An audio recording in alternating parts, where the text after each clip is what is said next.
When the lawyer said my name that day, I was ready to hear something, anything, that showed my parents had thought of me. I wasn't expecting millions or houses, just a small reminder that I mattered to them. But all I got was silence. Madison's name came up again and again while I sat there, trying to hold myself together. The lawyer didn't even look at me when he said, "Your parents wanted you to make your own path." Those words echoed in my head like a cruel joke. I stared at Madison.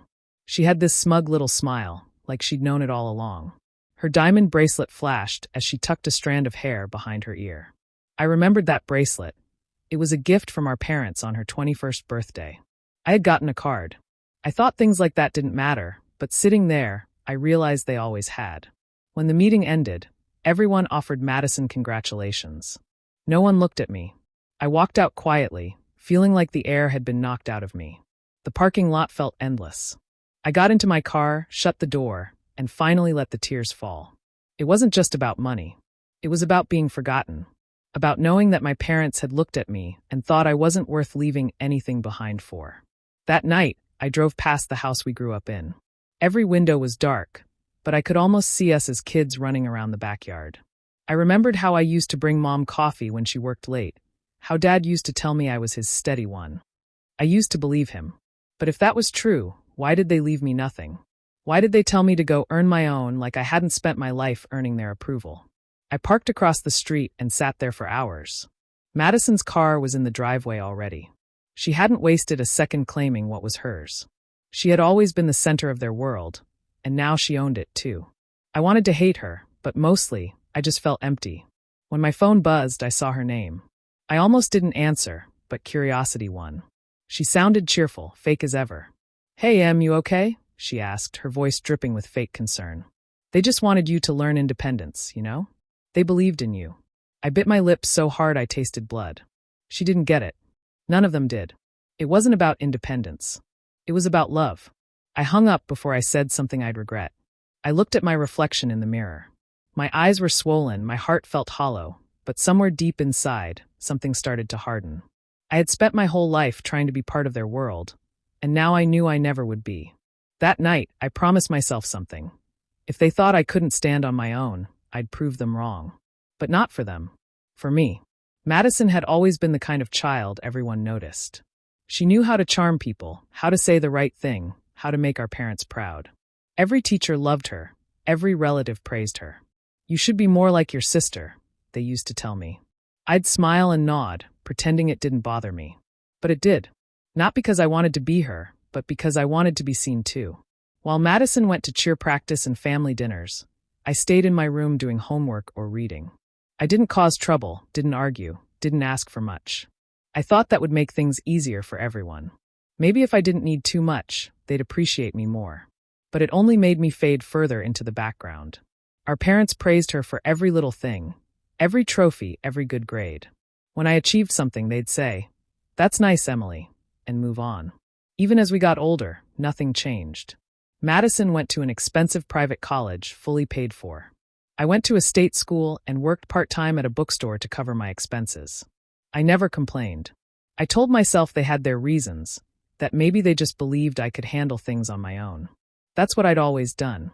I learned to take care of myself early, to not wait for approval or attention that never came. Still, no matter how invisible I felt, I loved them. They were my family, and I didn't want resentment to poison that. I visited home when I could, even though most of those visits ended with Madison showing off something new. Her new car, her boyfriend, her designer clothes. Mom would beam with pride, Dad would laugh, and I'd sit there, smiling quietly, pretending I didn't notice how they never asked about my life. When they passed away, it didn't feel real. The accident came out of nowhere. One moment they were alive, and the next they were gone. The grief hit me like a wave, heavy and unrelenting. For a while, I thought Madison and I would finally be close. We were all we had left. I called her every day, trying to plan the funeral, trying to make sure everything was done right. She took charge of most things, of course, but I didn't mind. I just wanted us to stay connected. At the funeral, people hugged Madison first. They told her how strong she was, how proud her parents must have been of her. I stood a few feet away, nodding at strangers, trying not to cry too hard. It was strange. Even in death, my parents' love seemed to circle around her. When the will reading was scheduled, I didn't think much of it. I wasn't expecting millions, but I thought maybe there'd be something personal. A letter, a small keepsake, a sign that they saw me. I had no idea that moment would be the one to finally show me just how invisible I'd always been. The day of the will reading felt heavier than any day before. I had barely slept the night before, my stomach twisted with nerves. I wasn't thinking about money. I just wanted closure. I hoped there would be some message from them, something that reminded me I was still part of the family. When I arrived at the lawyer's office, Madison was already there, sitting confidently in her expensive dress and heels. She looked calm, almost excited. I tried to sit tall beside her, though my hands wouldn't stop shaking. The room smelled faintly of old books and coffee. There were two other people there, the family lawyer, Mr. Harrison, and my parents' accountant. Mr. Harrison started reading the will in a slow, formal tone. At first, I listened carefully, waiting for my name. But all I heard was Madison's. My parents had left her the family house, the beach property, the business shares, and the luxury cars. Then came the number, $32 million. My chest tightened. Everyone's eyes flicked toward her, congratulating her silently, while I sat frozen, staring at the table. Then, finally, Mr. Harrison said my name. My heart lifted for a second, but what he said next hit like a punch. Your parents wanted you to make your own path. That was it. No property, no savings, no letter, nothing. Just that one cold sentence that didn't sound like love at all. I remember looking at Madison. She didn't even look surprised. Her lips curled into the smallest smirk, like she'd expected this all along. She crossed her legs slowly, confident and composed, while I sat there trying to swallow the lump in my throat. I wanted to speak, but no words came. When the lawyer finished, everyone started packing up their papers. No one said anything to me.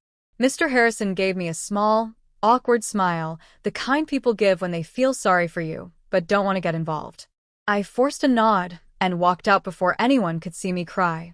Outside, the sky was gray and heavy. I sat in my car for a long time, gripping the steering wheel. I kept asking myself why. Why would they do this? Was I really that unworthy? I tried to remember if I had done something to make them angry, but nothing came to mind. They had always said they loved us both. I guess I never realized love had a price tag. Madison walked out a few minutes later, her phone pressed to her ear. She was already talking about plans, about investments and vacations. She didn't even glance my way. I watched her drive off in her sleek black car, the one Dad had given her before he died, and I realized I didn't just lose my inheritance that day. I lost the last bit of faith I had in my family. That drive home felt endless. Every memory hurt, every dinner, every birthday, every small moment I thought meant something. I had walked into that office as a daughter and walked out as a stranger. That night, I couldn't bring myself to go home. I drove without thinking until I ended up in front of the house where I'd grown up. The lights were on, and Madison's car was parked in the driveway. It was officially hers now, my parents' mansion, filled with their memories, their things, and everything I once loved. I parked across the street and sat there in the dark. At first, I just stared at the windows, remembering all the times I looked up at them as a kid, waiting for Mom or Dad to come home. I thought of Christmas mornings in that living room, of Dad teaching me how to ride a bike in the driveway, of Mom sitting on the porch with her tea. I had loved that house, but now it felt like a stranger's home. The longer I sat there, the harder it became to breathe. The truth hit me in waves. They had chosen to erase me from everything. My throat burned as I tried to hold back tears, but I couldn't anymore. I cried until my chest hurt, until it felt like all the air had left my body. Every memory played in my head like a cruel reminder. My college graduation when they didn't come because Madison had a charity event, my birthdays when they forgot to call, the times I showed up for family dinners and left feeling like a guest. I had tried so hard to make them proud, to be seen, but nothing had ever been enough. After a while, I wiped my face and tried to convince myself to drive away, but my phone rang. Madison's name flashed on the screen. For a second, I thought maybe she wanted to apologize. Maybe she'd seen how hurt I was. I answered quietly. Her voice was soft, but there was a tone underneath it, fake sympathy. "Hey, I just wanted to check on you," she said. "I know today was tough, but you know Mom and Dad only wanted you to learn independence. They believed in you." Those words stung more than the will itself. She said them like she was comforting me, but it felt like she was rubbing salt into an open wound. Independence. I wanted to scream. They hadn't believed in me. They had abandoned me. But I didn't say anything. I just listened, my hands shaking on the steering wheel. She kept talking about how hard it was for her too, how much pressure she felt to live up to their legacy. I almost laughed. She was sitting in a house full of everything I'd lost, pretending to understand pain she'd never felt. I could hear the satisfaction in her voice, even though she tried to hide it. When I finally hung up, I stared at the house one last time. Something inside me shifted. The sadness didn't disappear, but it hardened into something else, something cold and steady. I realized that night that I couldn't depend on anyone but myself anymore. They had taken everything they could from me, but they couldn't take my will to keep going. I started the car and drove off, leaving the house, and the part of me that still hoped for their love behind. Leaving town was harder than I thought it would be, but staying there would have broken me. I packed what I could fit into my car, a few clothes, some books, and old photos I couldn't throw away, and drove until I reached Denver. I didn't have a plan, just a small amount of money and a lot of anger. I found a tiny one-bedroom apartment on the edge of the city. The walls were thin, the heater barely worked, and the rent took almost everything I had. But it was mine. For the first time, no one could tell me what I deserved or didn't deserve. I remember lying on the floor that first night with no furniture, staring at the ceiling and telling myself I'd start over, no matter how long it took. The next morning, I started looking for work. It didn't take long to find a job as a paralegal at a small law firm downtown. The pay wasn't great, but it was steady. I worked long hours, often staying late to file paperwork or help new clients. My coworkers were kind, but I kept to myself. I wasn't there to make friends. I was there to rebuild. Every night when I got home, I made cheap meals, soup, pasta, whatever I could afford, and scrolled through the news on my old laptop. Madison's name showed up often. Madison Carter, the young heiress expanding her family's empire. Every article had pictures of her smiling in designer clothes, standing in front of charity banners or new office buildings. I couldn't look away, even when it hurt. Each headline reminded me of what I'd lost, but instead of breaking me, it lit a fire inside. I didn't want revenge in the usual way. I didn't want to ruin her. I wanted to prove something, that I could build something real, something they'd never imagined. That one day, my name would stand on its own. On weekends, I took online business classes. I barely slept, but I didn't care. The anger that used to feel heavy slowly turned into determination. I stopped comparing myself to her. I started focusing on what I could control, my work, my growth, my future. Months turned into years. I saved every dollar I could, even when it meant skipping meals or wearing the same clothes to work. My boss noticed my dedication and started trusting me with more responsibilities. I learned everything I could about contracts, negotiations, and business management. I still thought about my parents sometimes, not with sadness but with distance. Their faces would flash in my mind when things got tough, and instead of crying, I worked harder. Every success, no matter how small, felt like a quiet victory. No one congratulated me or handed me anything, but that made each step mean more. I promised myself that one day, Madison would see my name, not as the forgotten sister, but as the woman who built everything she was told she couldn't have. 3 years after leaving everything behind, I finally reached a point where I could breathe again. I had learned more than I ever thought I could, not just about work, but about people, life, and myself. The long nights, the skipped meals, the endless days at the law firm had taught me something no money ever could: how to survive and how to build. With the savings I had collected and a small business loan, I opened my own consulting firm. It wasn't big or fancy at first. My office was one small room above a coffee shop, and my only furniture was a used desk, a chair, and a computer that froze every hour. But that room felt like a new beginning. For the first time in my life, I wasn't working for someone else's dream. I was building my own. The first few months were rough. I barely got any clients. Some people didn't take me seriously because I didn't have a big name behind me. But every client I did get stayed because I gave everything I had. I listened, I worked late, I cared about their goals as if they were my own. Slowly, my reputation began to grow. People trusted me not because of a famous last name, but because I earned that trust the hard way. I didn't have Madison's luxury or her connections, but I had something better, grit. I knew what it meant to work from the ground up. Every contract I signed, every deal I made, reminded me that I was creating something real. I hired a small team, people who were just like me, hungry to make something of themselves. We worked out of that same little office for almost 2 years, and every milestone felt like a victory.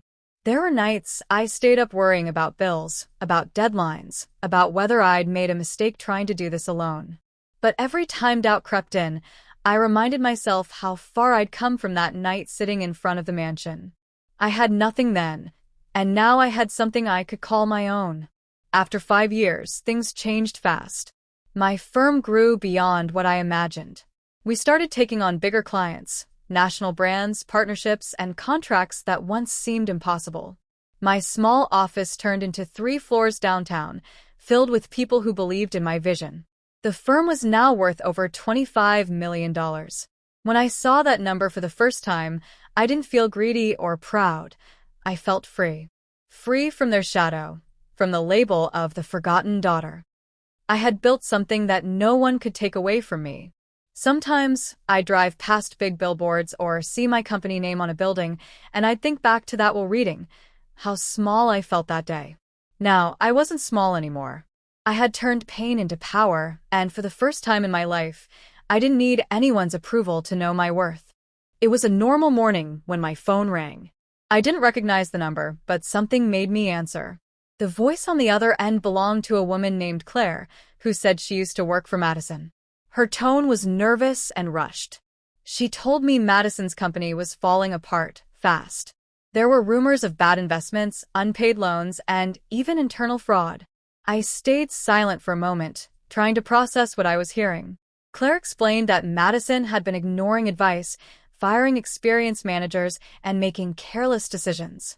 She treated the company like a game, spending money she didn't have to keep up her image. Investors were pulling out, and people were losing their jobs. "I thought you should know," Claire said before hanging up. I sat there staring at my phone, unsure how to feel. Part of me wanted to laugh at the irony. Madison, the perfect daughter, the golden heir who got everything handed to her, was finally facing consequences. But another part of me just felt tired.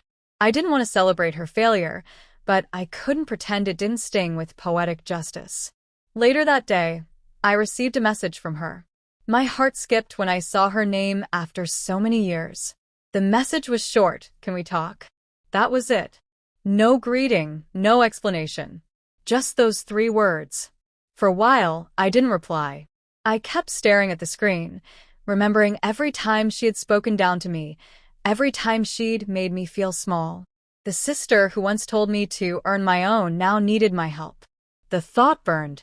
I thought of the night she called after the will reading, pretending to comfort me while enjoying every second of my pain.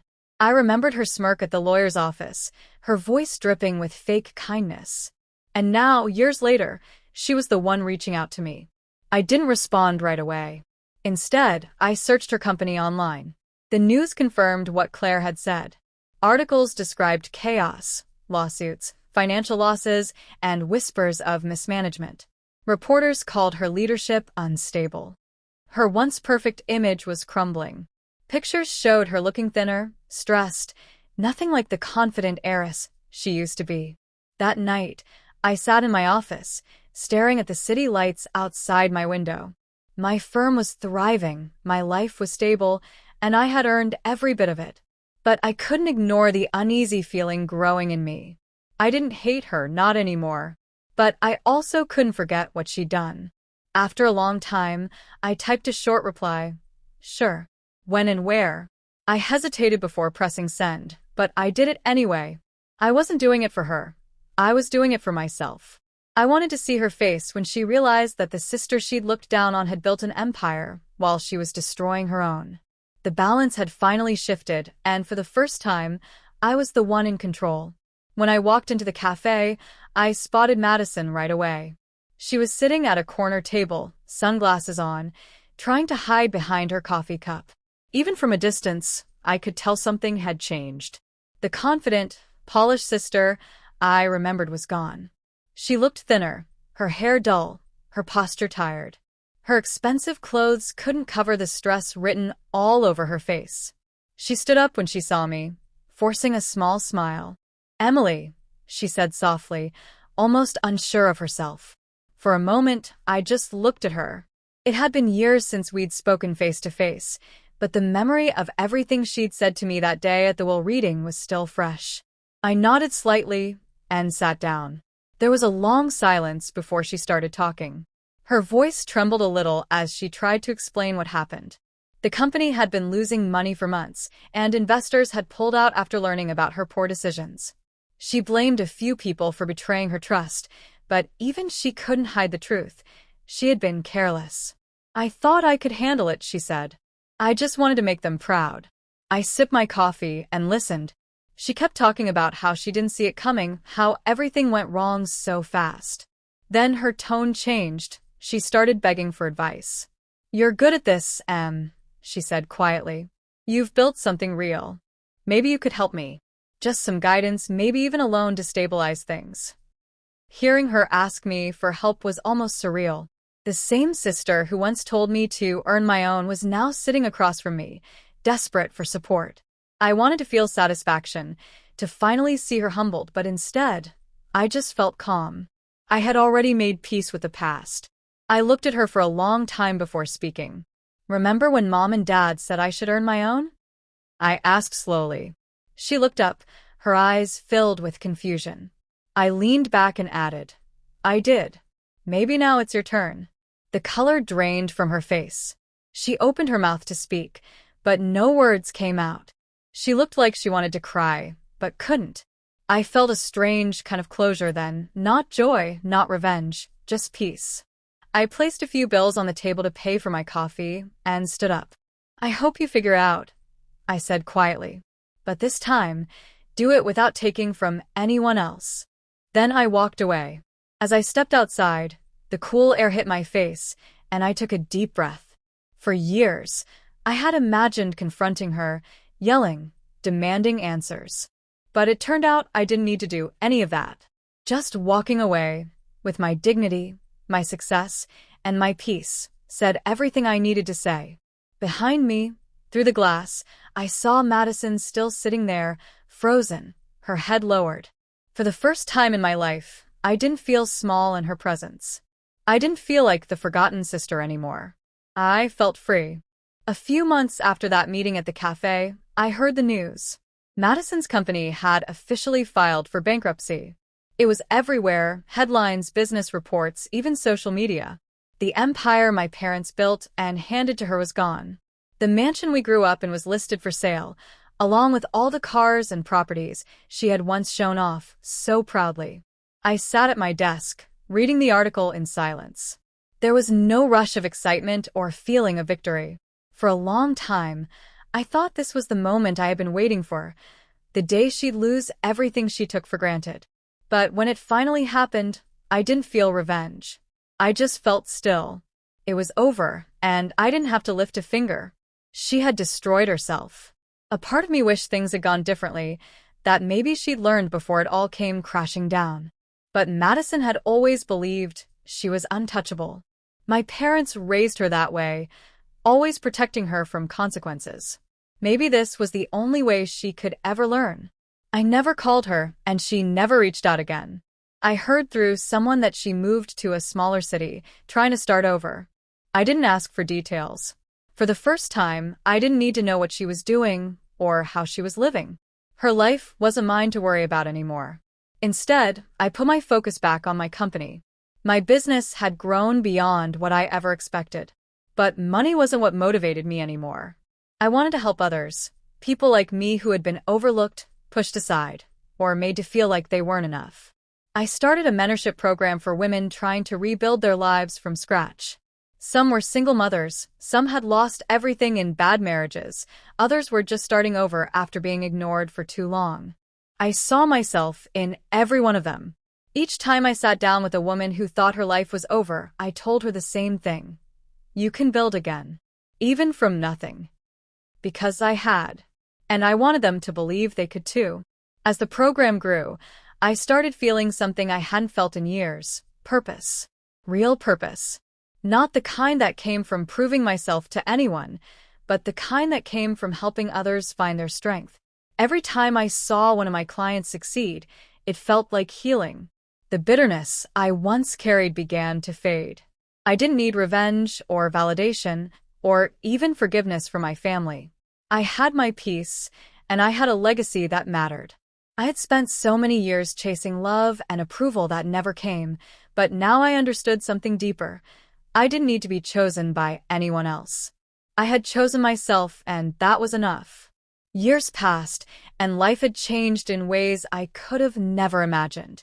My company had grown beyond anything I dreamed of, and I had become known for my story. Not because of the money I didn't get, but because of what I built instead. One morning, I received an email from a well-known business magazine asking to feature me in their Women Who Rebuilt issue. I smiled at the title. It felt fitting. During the interview, the journalist asked me a question that made me pause. What inspired you to start your business? What was your biggest motivation? I thought about it for a moment. Images flashed in my mind. The lawyer reading the will, Madison's smirk, the empty feeling of realizing I had been left with nothing. And then I smiled softly and said, being told I wasn't good enough. The journalist looked surprised. I explained that losing everything wasn't the end of my story. It was the beginning.